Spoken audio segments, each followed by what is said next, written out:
Welcome to Hannity. Israeli Prime Minister Benjamin Netanyahu spoke before a joint session of Congress earlier today, and he laid out the reasons why the United States should not be negotiating with the rogue regime in Tehran. In a moment, the great one, Mark Levin, will be here with reaction. But first, in case you were not able to watch Netanyahu's full address, here are some of the highlights.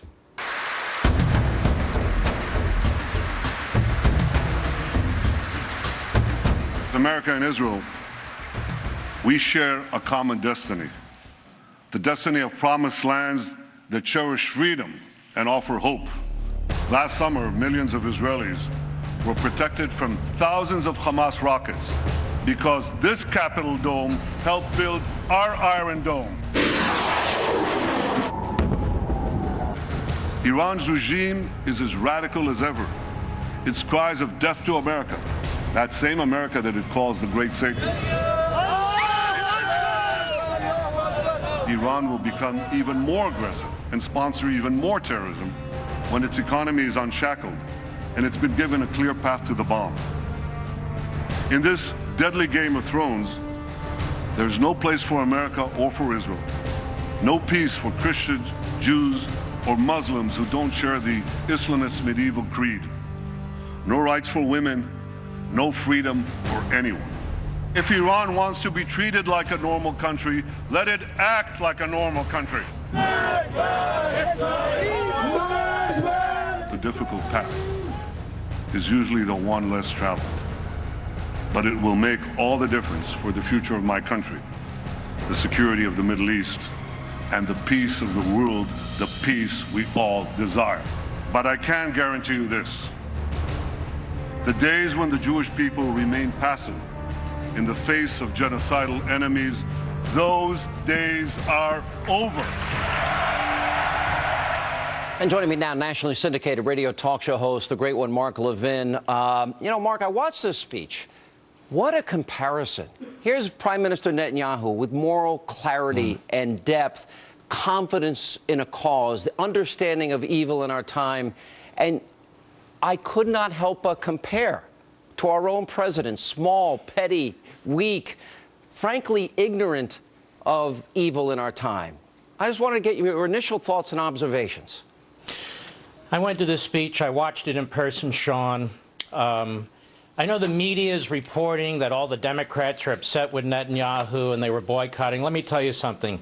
That is a lie. Everybody stood on their feet, standing ovation after standing ovation after standing ovation, and that includes Nancy Pelosi and Steny Hoyer. That included a number of members of the Black Caucus. I was watching very, very carefully. And then after he speaks, we get 1, 2, 6, 10 Democrats trashing him, saying how it undermines Obama. We got Obama, who pretends he didn't watch the speech. This was a historic speech. Some people have compared him to Churchill. I will compare him to Reagan. People say, where's our next Reagan? You saw our next Reagan.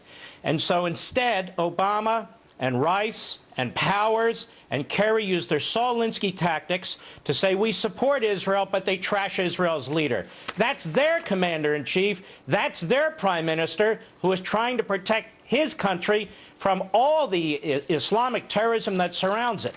And so, yes, he spoke not just to the American people, not just to Congress, to the entire world. It was a magnificent speech. You know, he said yesterday, I have a moral obligation to speak up in the face of these dangers while there's still time to avert them. I use the simple analogy, Mark, 1 + 1 = 2. Radical mullahs in Iran, stated desire for a modern-day Holocaust, coupled with weapons of mass destruction, equals the potential of that Holocaust, the consequences of which could be catastrophic. What part of this does a president not understand? Because they say, oh, we can't deny the Iranians from getting nuclear weapons. What is he missing? Just like with radical Islam. Well, if he says we can't deny the Iranians from getting nuclear weapons, that's the problem, isn't it? You know, past presidents have worked with the Russians and any other government to try and prevent these third world actors, in this case terrorists, from getting nuclear weapons. The problem is our foreign policy is such a shambles, there's nobody to work with. Now, Obama knows what Iran's capable of. You know why, Sean? Because I went back and I read the World Threat Assessment of the U.S. intelligence community last year that his government put out. His government said Tehran has made technical progress in a number of areas, including uranium enrichment, nuclear reactors, ballistic missiles, from which it could draw if it decided to build missile deliverable nuclear weapons. Worse, he said, we judge that Iran would choose a ballistic missile as its preferred method of delivering nuclear weapons. Iran's ballistic missiles are inherently capable of delivering weapons of mass destruction, and Iran already has the largest inventory of ballistic missiles in the Middle East. And finally, it goes on to say they have the means and motivation to develop longer-range missiles, including an intercontinental ballistic missile, ICBM. That hits Europe. That hits the United States. This is no joke, and I'm scared to death with this president in office. All right, let me ask you about the history. There are campaign operatives, Obama campaign operatives. Right now, there is elections in Israel on the 17th, and right now they are working actively to embarrass, to humiliate, and defeat Netanyahu, who I would argue is the Churchill Reagan of our time and Neville Chamberlain Obama of our time. But I want to put up, as we talk here, the history and have you comment on it. It goes back to 2009 when the president was in Cairo and he was critical of Israel for their new settlements. And then it goes to 2009 at the UN, Obama critical of Israel for the new settlement construction. And then it goes to an interview in March in 2010. Hillary calls for actions of Netanyahu, quote, insulting. Obama, in 2011, Obama says he wants Israel to return to the 67 borders, something we said we would never do to them. And John Kerry said in 2014, hot mic, Israel's operation, it's a hell of a pinpoint operation, hell of a pinpoint operation. Then we've got the French President Sarkozy's comments, hot mic, and Obama's comments after that. And now we've got the president now. In one sense, he helped Netanyahu make this a much bigger speech than it would ever be. Why is there hostility towards Israel, and yet the president cannot even say the words radical Islam? Because Netanyahu is a warrior, he's a combat veteran, he is a leader who takes his commander-in-chief responsibility seriously, and he knows if he and his country make a mistake, it's over. Barack Obama is a community activist, he's a rabble-rouser, he's an ideologue, and he's an appeaser. That's the difference. So what Obama wants is a like-minded leftist in Israel, and they're there to work with to accommodate his agenda. Now, I would be very careful about his agenda if I were the leftists in Israel, since there's been more genocide, more rape, more enslavement under this president than any president in modern history. You know, I think back to Reagan. Reagan was the liberator. He liberated hundreds of millions of people under the Soviet Union. This president is the imprisonment president. Society after society is collapsing, and he's making nice with Iran, which is an Islamic terrorist regime. No question about it. All right. Now the more important question is going forward. My hope is that the Prime Minister's speech could alter the trajectory of these talks. But we keep reading reports that in the out years, in fact, that the Iranians would, in fact, be able to enrich uranium and their centrifuges would continue to spin and that they would ultimately have a bomb, and they have the delivery systems, as you rightly point out, to hit Europe and to hit the United States and Israel and create havoc all over the Middle East. So what happens from here? How do we stop this? You're a constitutional attorney above everything else. What can Congress do to stop this deal, if anything?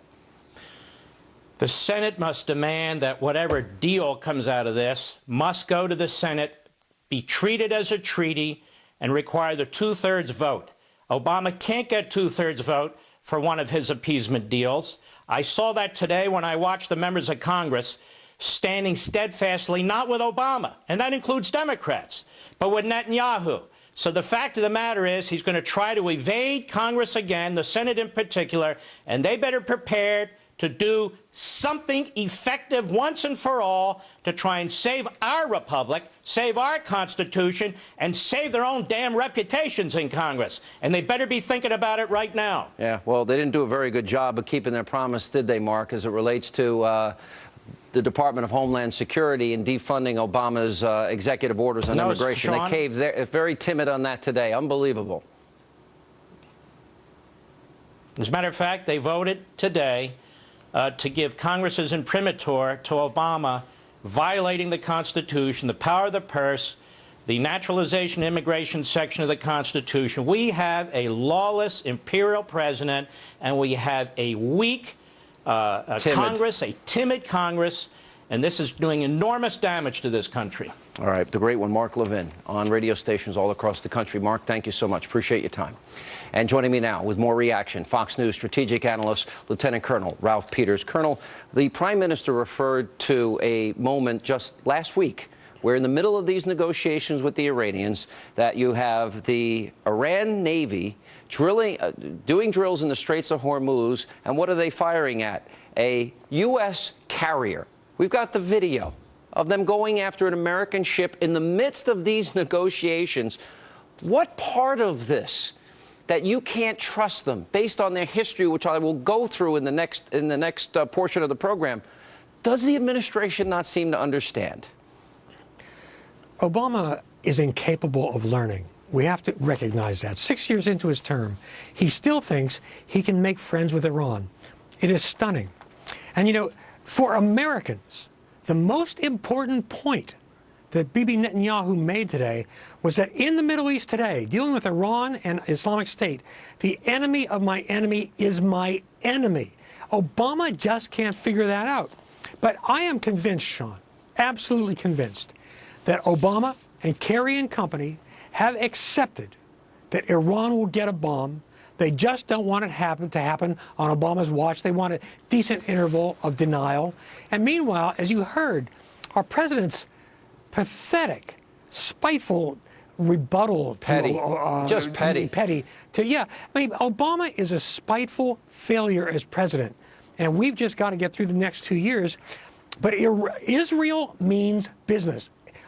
Netanyahu, unlike President Obama, means what he says. And the key thing for me was actually yesterday at AIPAC when he laid out carefully several examples of instances where the United States wanted Israel not to do something, but Israel did it, and Israel was right. He is setting the groundwork for a desperate military strike, if necessary, against Iran's nukes. And meanwhile, Obama is so desperate for this deal, for his legacy, that he is willing to give Israel up. I mean, let's face it, if Israel disappeared from the face of the earth tomorrow, Obama would not shed a tear. It's phenomenal that Bibi did this in the midst of an election campaign, probably a great political risk for himself, but felt that such a need before this ever would come to fruition. Do you think this alters this deal? In other words, do enough people wake up and say no?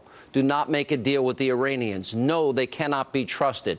They're anti-American. They're anti-Semitic. They're radical Islamists. They believe in this caliphate, and that giving them this bomb will result in the potential of a modern-day Holocaust. Will this be stopped? We have 100 million people. Go back to the last century. You look at communism, Stalin, fascism, Nazism, Hitler, the killing fields, Cambodia, Pol Pot, 100 million souls, thereabout, that died in the last century. Maybe some people think evil doesn't exist in this century, but I think ISIS would contradict that. This would be a formula for a potential modern-day Holocaust. Can it be averted? It will not be averted by President Obama. It simply will not be. How do you work around him? How do you circumvent him? Well, you can't. That's the doggone thing, because Israeli military strikes could harm Iran's nuclear program. Iran would respond asymmetrically, attacking Gulf oil facilities, Arab facilities. We'd be in it anyway. But President Obama, again, he refuses to learn anything. He vilifies Israel. He's got that whole left-wing Chicago, Saul Alinsky, Columbia view of Israel as an imperial aggressor, as the United States as inherently guilty, and he idealizes foreign actors. You know, today when he was being so petty and spiteful and angry about Netanyahu's speech, wouldn't it have been great to see that kind of flaring anger from Obama about Vladimir Putin's aggression or about the ISIS beheadings? Yeah, exactly. We've never seen that anger from him, but he directs it toward Bibi Netanyahu. And I can only say that, man, I'm ashamed and embarrassed of this president, and I am on Israel's side. I think most Americans are. And the one thing Netanyahu did accomplish today, with that masterful, forceful, direct speech, he made it almost impossible for Senate Democrats, for most of them, to vote for a bad deal. And Obama and Kerry are about to deliver a very, very, very bad deal for Israel and for the United States of America and for freedom and the world.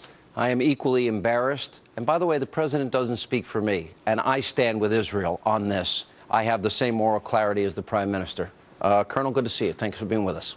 Thank you, Sean. Coming up next on this busy news night tonight on Hannity.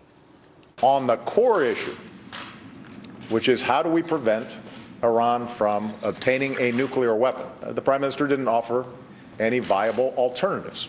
Now, we're going to have a history lesson about Iran's hatred towards the U.S. and Israel and President Obama's reaction to Netanyahu's speech, which apparently he says he didn't watch. But get this, even Iran doesn't want Obama's bad deal.